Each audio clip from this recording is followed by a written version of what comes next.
Imagine you are standing in line for coffee. A stranger behind you sighs impatiently.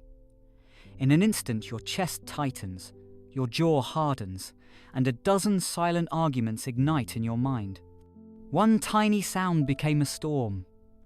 We tell ourselves these sparks are caused by rude tones, clueless co-workers, or relatives who push every button. Carl Jung would disagree. He believed the real firewood lives inside us.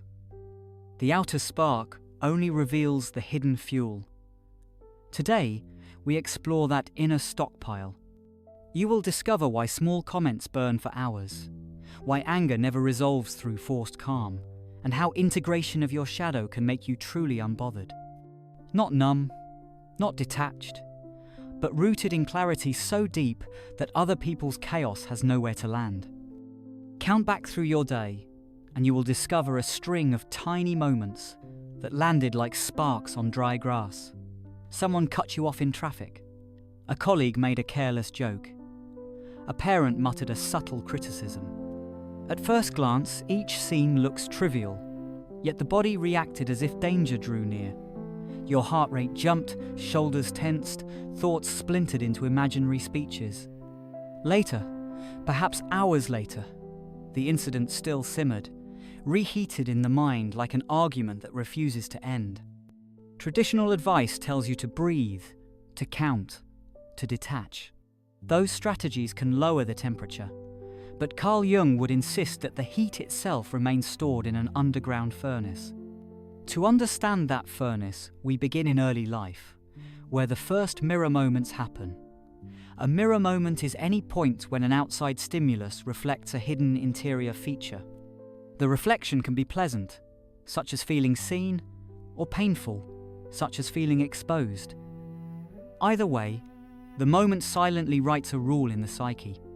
Picture a little girl performing a dance in the family living room. She trips over a toy and laughter erupts. The girl freezes, her cheeks burn. Someone says only clumsy dancers trip like that. In an instant, her nervous system stamps the message. Visible mistakes equal humiliation. Decades later, she attends a yoga class. Halfway through a balance pose, her foot wobbles. The teacher smiles kindly, yet an old surge of heat floods her cheeks. She criticizes herself before anyone else can. She leaves class wondering why a tiny wobble ruined her day. The yoga studio mirror reflected not the present stumble, but the childhood verdict that mistakes earn shame. Mirror moments vary in shape. They may involve tone, posture, facial expression, or even silence. A teenager once excluded from a lunch table can still flinch when co-workers gather for coffee without invitation. An adult, praised for politeness, can feel needles of guilt when speaking a firm opinion. The outer event is minor, yet the inner echo is thunderous. Jung explained that these echoes come from complexes, clusters of emotions wrapped around memories. Any new stimulus, similar to the original memory, activates the entire cluster. The result feels like overreaction, but it is really the full force of an old story unleashed in present time. Anger is one of the most common signals of activation, yet many people misinterpret it. They label anger as aggression, as a sign of weakness, or as moral failure. Jung saw anger as a messenger. It arrives when an unacknowledged part of the personality bangs on the door demanding attention. You do not become angry when someone insults a feature you already embrace. If you laugh loudly and love that trait, a tease about your laugh rolls off your back. You become angry when the tease lands on a bruise you deny or dislike. Consider a man who prides himself on self-control. He grew up in a house where emotional outbursts led to punishment. He learned to keep voice and face neutral, gaining praise for maturity. One afternoon, a co-worker calls him robotic during a meeting. Flames roar inside. He masks the heat but spends the evening ruminating. His fury is not about the co-worker. It is about the memory of being praised for suppression. The comment threatens the identity he built for safety. The co-worker handed him a mirror showing the cost of that safety. To uncover your own mirror moments, begin with the last time anger surprised you. Sit down with pen and paper. Describe the event using simple, factual language. She rolled her eyes while I spoke. He joked that my project was small. They forgot to invite me to lunch. Next, record the immediate bodily reaction. Shoulders lifted, teeth clenched, stomach dropped. Finally, ask a series of open questions. When else have I felt this exact body sensation? What belief about myself surfaced in that moment? Who taught me that belief? Write without censoring. The earliest scene that surfaces is the likely source. You may worry that revisiting the past traps you there. Jung disagreed. He argued that what we avoid controls us. By turning toward the memory with adult awareness, we reclaim energy locked in maintenance of defense. Think of a computer running an old program in the background. It slows everything else until you close the program. Reflection is the act of closing background programs your system no longer needs. Anger can also point to strengths left unused. Suppose you resent a boastful friend. The shadow may contain your own dormant confidence, buried long ago to appease modest parents. Each boast triggers the buried wish to speak proudly. Integration means reclaiming permission to celebrate achievements. Once you do, the friend's pride may still register, but will no longer spark flame because it no longer represents a forbidden part of you. Cultural conditioning shapes which traits people hide. In some societies, children are told not to outshine siblings. In others, they are warned against showing vulnerability. Each message sculpts the shadow differently. Therefore, mirror moments often feel personal, but also carry cultural echoes. Recognizing this layer prevents excessive self-blame. You inherited scripts long before you could evaluate them. You now possess the chance to edit. Editing begins with compassion. When anger rises, imagine offering a chair to the part of you that reacts. Ask it gentle questions. What do you fear? What do you need? The answer may surprise. Often, the need is simple. Acknowledgement, respect, rest. Grant the need in healthy form, and the part calms. You have not silenced it, you have included it. Jung believed that inclusion, not elimination, creates psychic wholeness. One frequently overlooked tool is humor. When you catch a reaction early, a light joke about your inner script can diffuse tension while still honoring the message. For example, after a colleague's eye roll, you might quietly note to yourself, "There goes my inner 10-year-old wanting gold stars again." The chuckle signals awareness. The memory is seen, the adult remains present. Practice builds mastery. During the first week of observation, you may identify only a few mirror moments. By the third week, you will notice dozens. Do not rush to solve them all. Choose one recurring pattern and work with it gently. Over time, capacity grows. The nervous system adapts to the new habit of inquiry rather than immediate defense. Eventually, anger will still arise. That is human, but it will feel like a wave that lifts and sets you down rather than a rip current that yanks you under. You will thank the wave for information, adjust course, and continue surfing life with steadier balance. That steadiness marks the end of this first exploration and opens the door to deeper study of the psychological magnets that pull us into old storms. Let's dive into complexes in detail, revealing how to map their circuitry and neutralize their charge before it hijacks another day. Imagine walking through a city at night. Neon signs flicker, traffic hums, and shop windows throw shifting colors onto the sidewalk. Every few steps, a sensor detects your presence. Doors glide open, music fades in, lights brighten. These automatic responses mimic what Carl Jung called complexes, psychological motion sensors wired to past experience. Whenever a present cue resembles an earlier wound or triumph, the sensor activates, unleashing emotional music and memories before conscious thought joins the scene. Understanding this automatic system is the key to disarming triggers that seem to hijack your mood. A complex forms around a nucleus, a core memory charged with feeling. The memory may be joyful, humiliating, terrifying, or bittersweet, yet it carries enough intensity to carve grooves in the nervous system. Additional events that resemble the original memory gather around that nucleus like iron filings around a magnet. Over years, the cluster becomes an entity with its own voice, feelings, and expectations. Jung did not consider complexes pathological by default. They are normal structures of the psyche. Problems arise when a complex functions like a chemical that reacts explosively whenever certain elements appear. Take the achievement complex. Its nucleus might be a childhood moment when a parent applauded a perfect grade. The applause felt like sunlight after a long winter. The child's mind linked achievement with love. Each new success reinforced the bond. As an adult, the individual experiences a colleague's award announcement. The complex flares. A surge of anxiety commands, "You must work harder." Instead of congratulating the colleague and moving on, the person loses sleep, chasing validation that once felt life-giving. The complex is not malicious. It protects a rule. Achievement equals safety. Yet the rule is outdated, written when love seemed conditional. Another example is the abandonment complex. Picture a child whose caregiver frequently left without explanation. The child felt invisible, powerless, confused.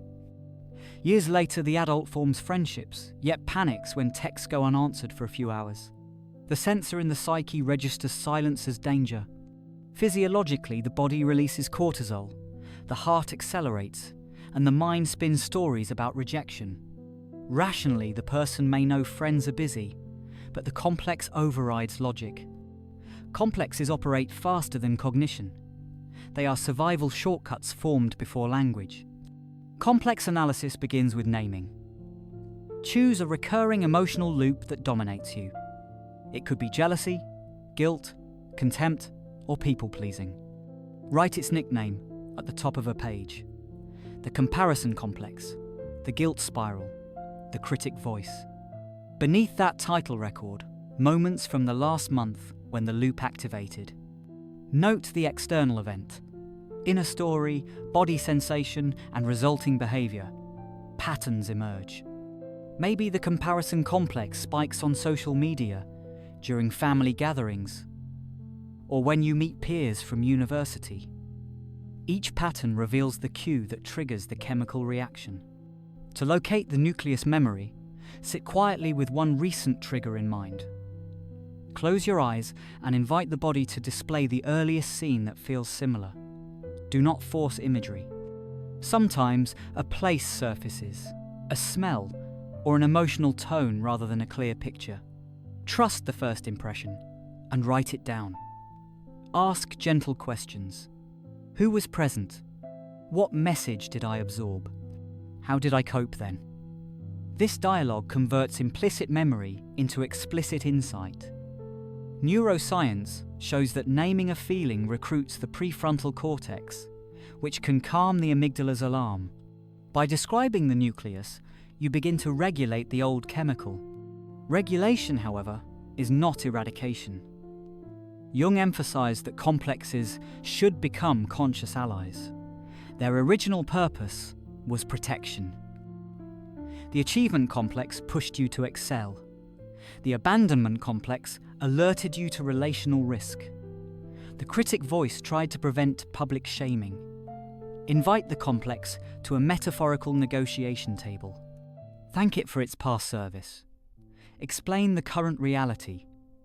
As an adult, you have new skills, support systems, and legal rights that the childhood self lacked. Ask the complex what updated role it can assume. Perhaps the achievement complex shifts from relentless driver to advisor for healthy ambition. Visualization helps. Picture the complex as a character. The abandonment complex might appear as a vigilant child with binoculars scanning horizons. Approach with kindness. Offer it a comfortable chair. Tell it you will listen when it senses genuine neglect. But constant alerts during normal life are no longer needed. This creative dialogue, known in Jungian work as active imagination, strengthens internal leadership. The self, capital S in Jung's vocabulary, becomes conductor of the inner orchestra rather than hostage to its loudest section. While conversation tames the psychological reaction, the body needs sensory proof of safety. Pair mental work with somatic practices. When a complex activates, pause and notice 5 physical sensations without judgment. The texture of clothes on skin, the weight of feet on floor, the sound of breathing. Grounding techniques signal the nervous system that danger exists in memory, not in the current room. Over time, the complex associates its activation with calm processing instead of frantic defense. Education also weakens the magnet. Read case studies of others who share your pattern. Realizing that thousands struggle with the same reflex dissolves shame, which intensifies complexes. Shame thrives on secrecy. Community groups, whether in person or online, provide mirrors that normalize the journey toward integration. Update behavioral scripts gradually. If the guilt spiral forces apologies for things beyond your responsibility, practice pausing before speaking. Internally ask, does this apology serve reality or my complex?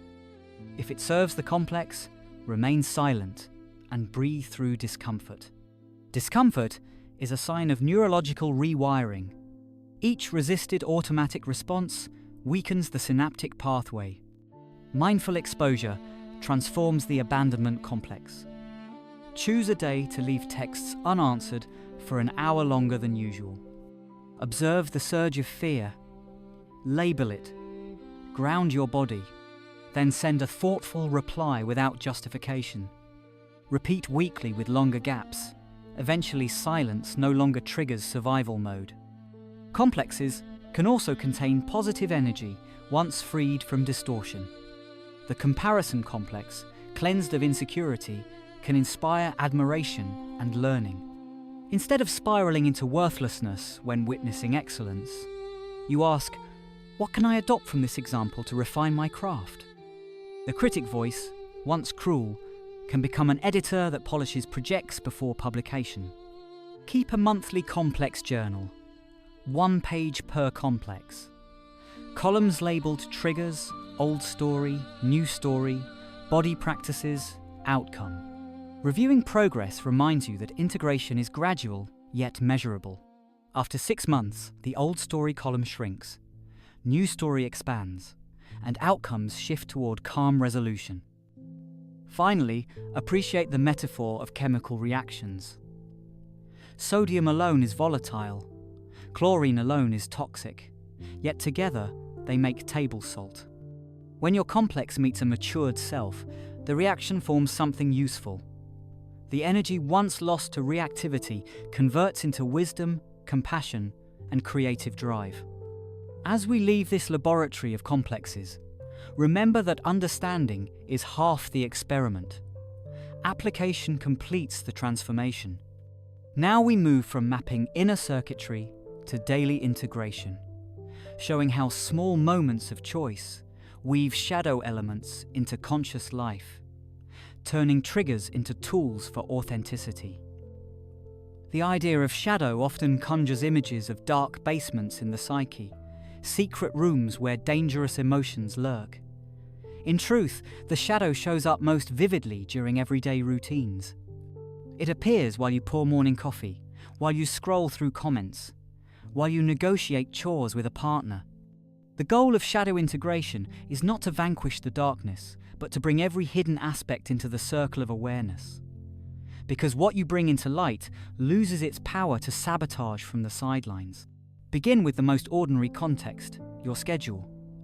Suppose your calendar is packed and a colleague asks for yet another small favour. A familiar urge to say yes arises, though resentment follows close behind. Pause. Recognize the tug of the pleaser shadow, a part formed long ago when approval meant safety.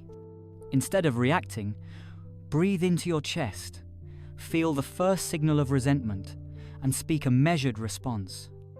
I hear you, I have commitments today. Let me check my bandwidth and respond later. You did not attack nor self-sacrifice. You brought the pleaser into view and shifted the autopilot choice. That single sentence plants a new neural seed, teaching the body that authenticity can coexist with safety. Mealtime can be another practice ground. You meet a friend for lunch and notice subtle irritation as they discuss their recent fitness success. Instead of stifling jealousy or accusing, observe the sensation. The shadow of comparison has surfaced. Ask internally, what value of mine feels unseen? Maybe you have ignored personal health goals. Jealousy becomes an invitation to realign with neglected intention. You thank the shadow for the reminder, congratulate the friend sincerely, and schedule a workout for tomorrow. An emotion that could have mutated into gossip just evolved into guidance. Household chores offer fertile soil for shadow dialogue. Shared living often triggers old family scripts. Imagine a partner leaving dishes in the sink. Anger spikes.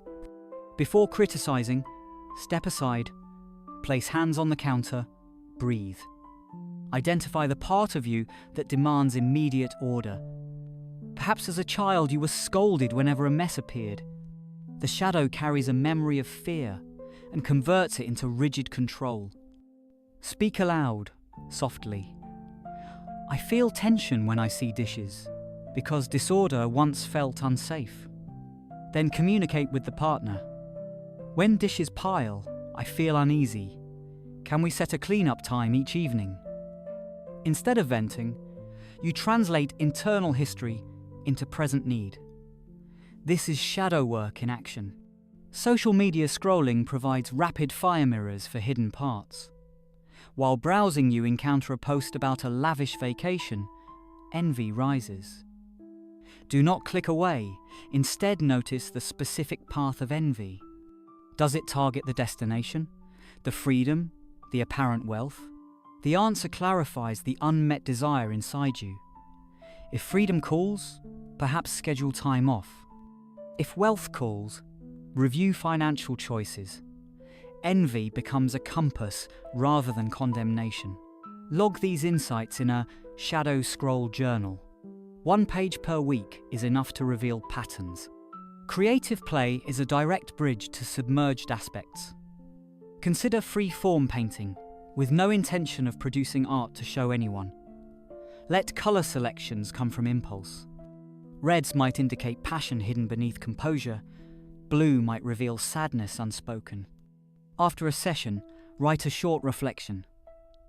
Red streaks showed up after the phone call with my father. I felt anger that I rarely express. Over time, this visual language trains your conscious mind to recognize emotional weather before storms arrive. Voice work deepens integration, because many shadows live in the throat, unvoiced.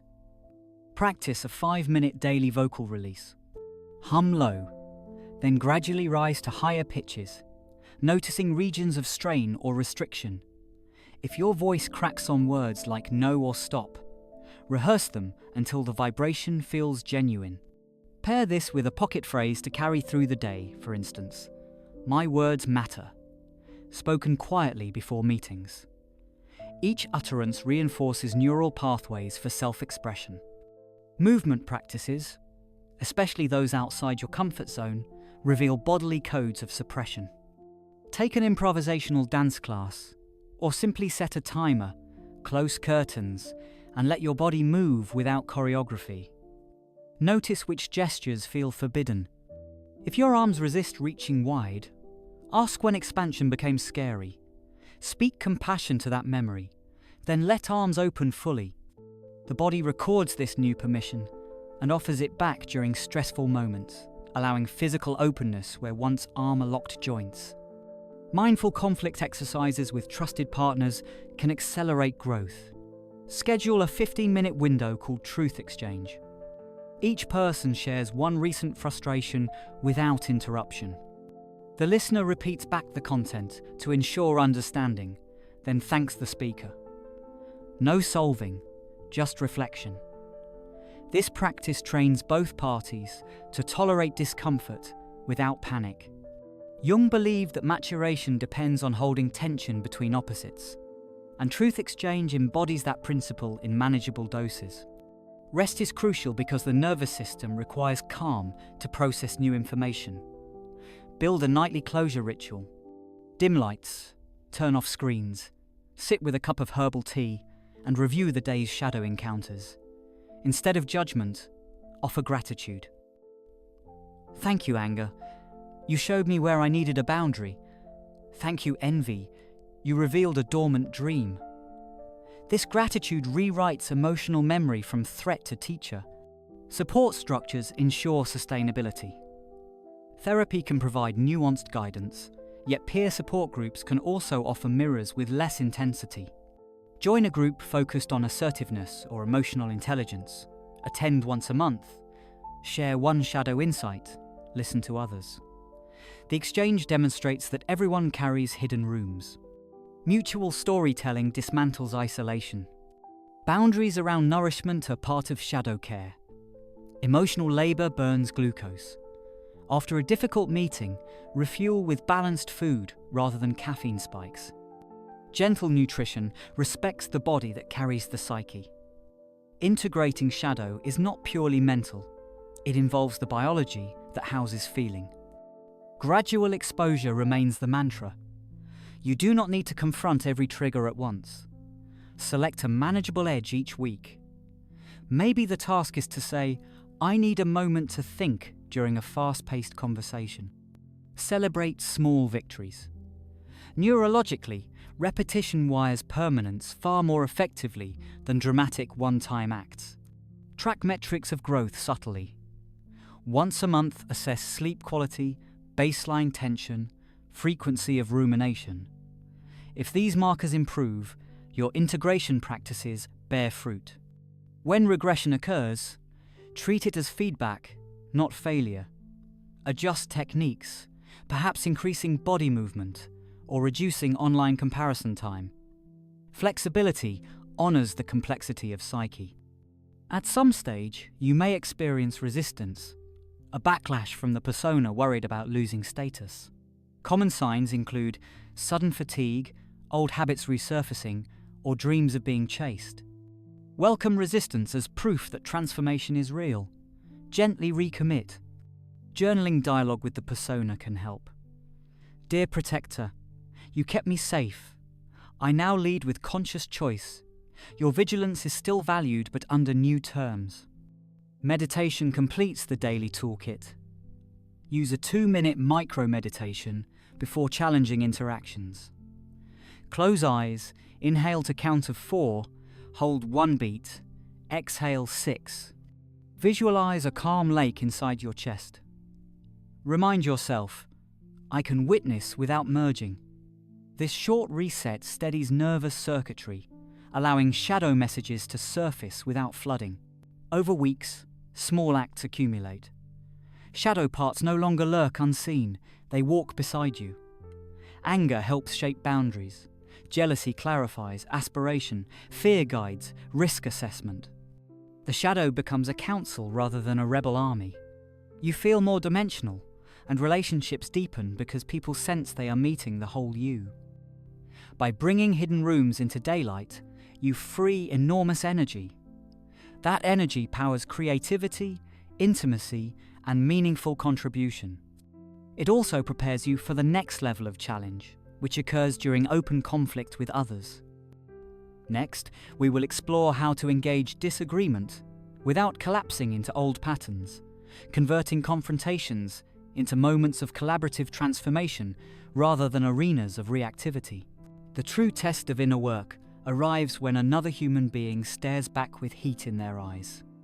All the calm breathing, journaling, and gentle acknowledgements of shadow mean little until you are seated across from a manager who questions your competence, a sibling who resurrects childhood jabs, or a stranger who assigns your worth a careless label. In those moments, you feel the old muscle memory tighten. Shoulders rise, pulse quickens, the mouth either prepares a cutting retort or locks in silence. Carl Jung compared the meeting of two personalities to a chemical reaction. If there is any contact, both are transformed. The question is, will the reaction scorch or refine?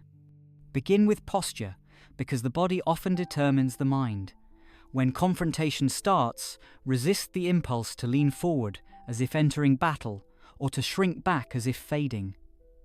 Instead, plant both feet evenly, lengthen the spine, and allow the breath to remain low in the abdomen. This neutral foundation signals the nervous system that you are neither prey nor predator. It also communicates to the other person that you are present and steady. Physical steadiness gives the psyche a moment to choose response rather than default to habitual reaction. Next, employ reflective listening, a simple yet profound practice. When the other person speaks, listen for factual content and emotional tone. Repeat back a concise version, starting with the phrase, "I hear that you," followed by their main point.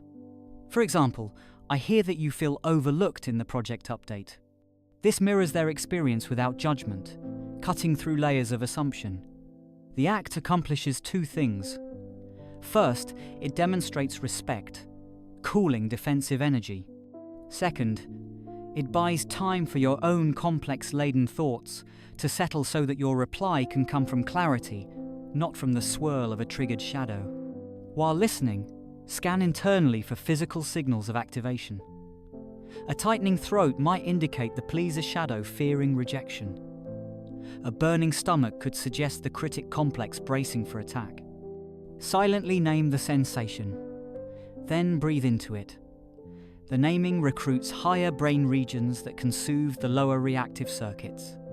This is emotional aikido, redirecting the incoming force rather than blocking it head-on.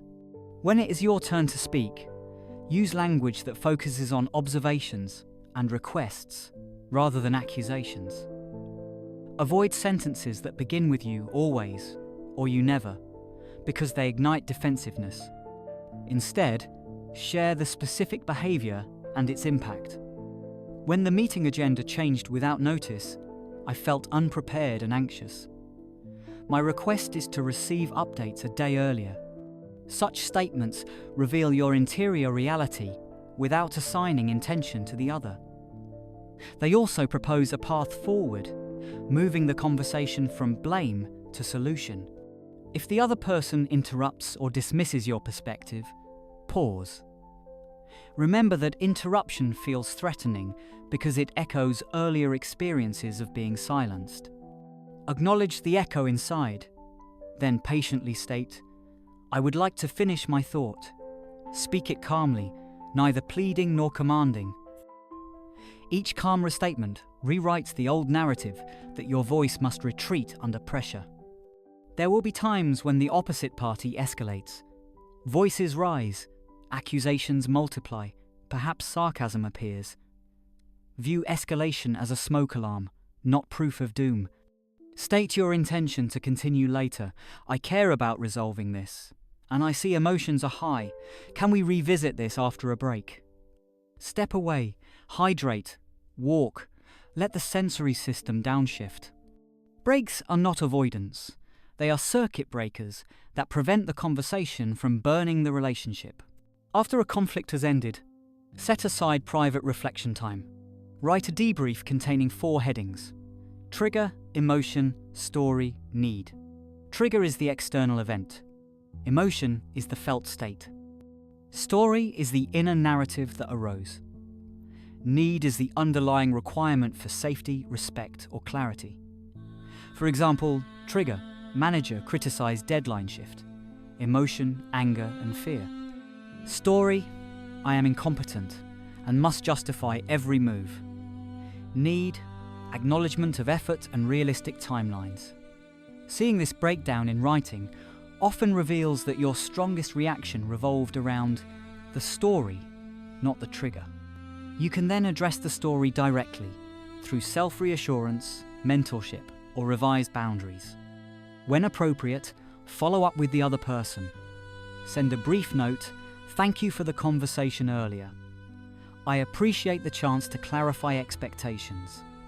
I value respectful dialogue and look forward to implementing our new timeline. This reinforces cooperative energy and models mature closure. Even if the other party never reciprocates, you fortify your own neural pathways for healthy conflict resolution. Body-based practices further dissolve residual stress. After intense exchange, shake out limbs, stretch chest muscles, exhale with audible sighs. The body stores conflict energy as muscular tension. Releasing it quickly prevents the tension from hardening into cynicism. This simple habit maintains psychological elasticity over time. Training with low-consequence scenarios builds resilience for larger confrontations. Practice stating small preferences aloud: which restaurant, what film, seat location on a train. Each small assertion rewires the pleasing habit that once kept you silent. When big conversations arise, the neural pathway for self-expression is already paved. Use imagery rehearsal to prepare for predictable conflicts. Visualize an upcoming meeting with a critical colleague. See yourself breathing, listening, reflecting, naming needs. Picture different possible responses and your chosen composure. Athletes use mental rehearsal to enhance performance. Emotional athletes can do the same. Studies show that visualization activates many of the same neural circuits as real experience, making confident behavior more accessible under pressure. Remember to balance courage with gentleness. The aim is not to win every argument or dominate every space. Authentic presence respects the shared humanity of all parties involved. Some people remain committed to misunderstanding. In such cases, your boundary may be distance. Choose less engagement, not out of spite, but out of respect for your own peace. Jung said that confrontation with the shadow of another is successful only if you have befriended your own shadow first. Distance can be an act of self-friendship. Finally, celebrate each moment of conflict handled with integrity. Mark it in a calendar. Reward yourself with a nourishing activity. Positive reinforcement cements new habits. Over months, you will note that situations which once hijacked your day now pass like brief weather changes. You still feel the wind, but your inner house stands firm. This skill feeds directly into the broader state of psychological sovereignty discussed next. Let's describe how an integrated self reshapes daily living, allowing ongoing peace without emotional walls, a peace rooted in truth rather than defense. Imagine waking before sunrise. The room is dim, the city outside still half asleep. You sit with a cup of tea and listen, not to traffic or notifications, but to the steady rhythm of your own breath. There is no urgent agenda tugging you, no replay of yesterday's arguments, no rehearsed responses for the day ahead. Instead, there is a low and confident hum in the chest, the sensation of occupying your life from the inside out. This is psychological sovereignty. It is not given by titles, income, or perfect circumstances. It is earned through the slow work of shadow integration, complex mapping, and conflict mastery. It is the state in which external conditions can still influence, but no longer dictate the weather of your inner world. Sovereignty begins with choice. Instead of rolling out of bed to scroll headlines or social feeds, you choose a 5-minute pause. You ask a simple question: what is the emotional climate inside me right now? If tension answers, you breathe and stretch. If curiosity answers, you jot thoughts in a notebook. By acknowledging the climate before exposure to outside stimuli, you anchor identity in self-awareness rather than public reaction. Throughout the day, that anchor travels with you. At breakfast, a partner forgets to clean yesterday's dishes. Old patterns want to label this disrespect.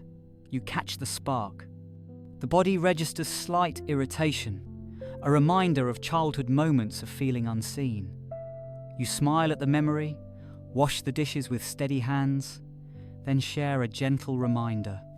No resentment, no martyrdom, just truth offered cleanly. The conversation flows without hidden barbs. Both people leave the table lighter.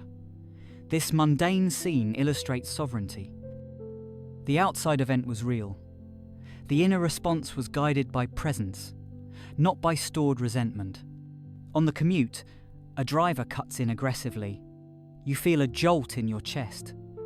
Instead of leaning on the horn or muttering insults, you name the sensation, startle and exhale. A calming playlist resumes. Minutes later, the incident is gone from the mind. Sovereignty does not mean you never feel adrenaline. It means the spike passes through without hooking into an old narrative about disrespect or danger. At work, a colleague presents a proposal overlapping your own idea. In the past, jealousy might have simmered all day, poisoning collaboration. Now you recognize the familiar comparison complex. You breathe, recall your own value, and offer a collaborative comment. The colleague lights up, the project improves, and you finish the meeting proud of mutual contribution rather than suspicious competition. Sovereignty converts potential turf wars into shared victories. Lunch arrives. Instead of bolting food while checking messages, you step outside, feel sunlight on skin, chew slowly, taste flavors. Presence feels luxurious because it is rare to inhabit a single task fully. Sovereignty grants this luxury. The cost was months of practice, disarming the mental loops that once demanded constant vigilance. The afternoon brings a challenge. A supervisor pushes an unrealistic deadline. You acknowledge tension, then negotiate a feasible timeline. The supervisor insists. You calmly state the maximum workload you can deliver with quality.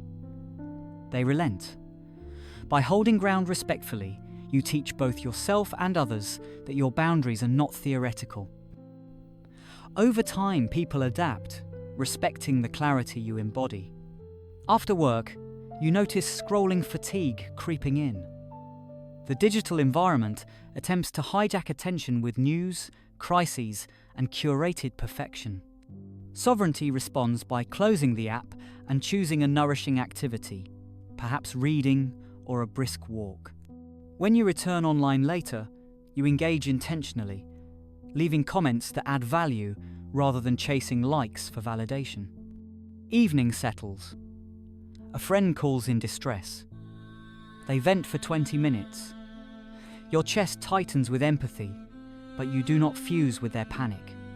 You listen, reflect feelings, offer perspective, and remind them of their own strength. When the call ends, you perform a short body shake to release absorbed tension. You do not carry their storm into your night's rest. This is compassion with boundaries, a hallmark of sovereignty. Night rituals seal the day. You sit with a journal and write 3 lines.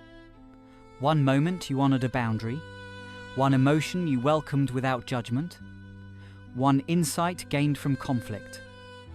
Gratitude follows. Thank you, inner critic, for warning me when I risk overwork.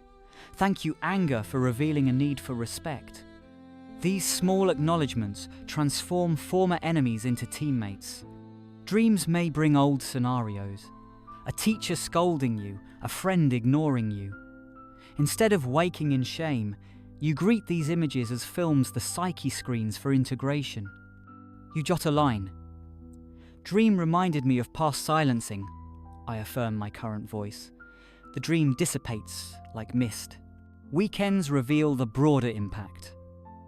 Activities once chosen from obligation shift toward genuine preference. You say yes to a hiking trip that excites you, decline a gathering that feels draining, and offer clear explanation without apology. Friends adjust. Some drift, new ones appear. Relationships recalibrate around authenticity. Sovereignty affects the nervous system baseline. Scientists call this vagal tone. With practice, heart rate variability improves, indicating resilience. You no longer dwell in chronic stress. Your body recovers faster after spikes. Health benefits follow: deeper sleep, stable digestion, reduced migraines. Emotional work nourishes physical life. Creativity flourishes in sovereign soil.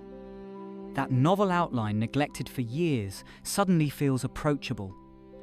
You schedule writing blocks, honor them, and notice inspiration arriving with less resistance. Perfectionism softens because the critic part now collaborates rather than sabotages. The project moves forward. Service becomes cleaner. You volunteer because you choose, not because guilt demands penance. The energy invested feels lighter, sustainable. Recipients sense sincerity instead of hidden depletion. Boundaries make generosity more potent. Financial choices align with values. You budget for experiences that support growth and reduce spending driven by status signaling. Money becomes a tool, not an identity prop. Anxiety around finances declines because decisions feel coherent. The ultimate measure of sovereignty is how you respond to unpredictable adversity. Imagine a sudden job restructure. Fear appears but does not paralyze. You feel it. Plan steps, reach out to contacts, and trust internal stability to navigate uncertainty. The shadow of insecurity is present, but integrated. You comfort it and move ahead. Life events still bring grief. A loved one falls ill. You weep openly, hold space for pain, seek support, yet do not label the grief as failure to stay positive. Emotional depth and steady presence coexist. Jung described this as holding the tension of opposites, the mark of a mature psyche. Spiritual life deepens because you meet reality without filters. Meditation becomes less about escaping thought and more about witnessing the parade of inner voices with affectionate curiosity.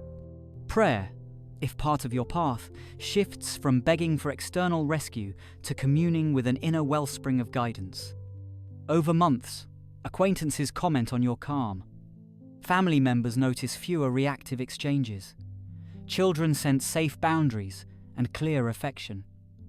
The ripple extends outward. Jung believed that transforming oneself contributes to the collective unconscious, subtly elevating cultural tone. Your personal sovereignty becomes a tuning fork, encouraging others to locate their own. Sovereignty is not a static achievement, but a living practice. Some days, the old magnets flare, a particular comment sneaks past defenses, and you overreact. Recovery time, however, now spans minutes instead of days. You apologize quickly, reflect, and integrate the new insight. Perfection never was the goal. Wholeness is. Celebrate milestones. After 6 months of consistent practice, take a solo retreat day. Walk in nature. Review journals. Acknowledge progress. Renew commitment. Rituals of recognition anchor the journey, preventing the mind from sliding back into self-criticism.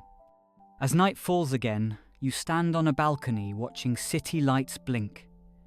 The world continues its noise, horns, arguments, celebrations. Inside, you feel spacious. Not superior, not detached, simply at home in your skin. You silently thank the teachers, the complex that once ruled your decisions, the shadow traits that once frightened you, the conflicts that sharpened your resolve, and Carl Jung, whose map guided the excavation. You now understand that emotional triggers are invitations. Anger is data, and authenticity is the strongest boundary. From this vantage, the next challenge will arrive, and you will meet it rooted, flexible, whole. That is the quiet proof of freedom, a life directed from within, steady in any weather, open to every honest horizon.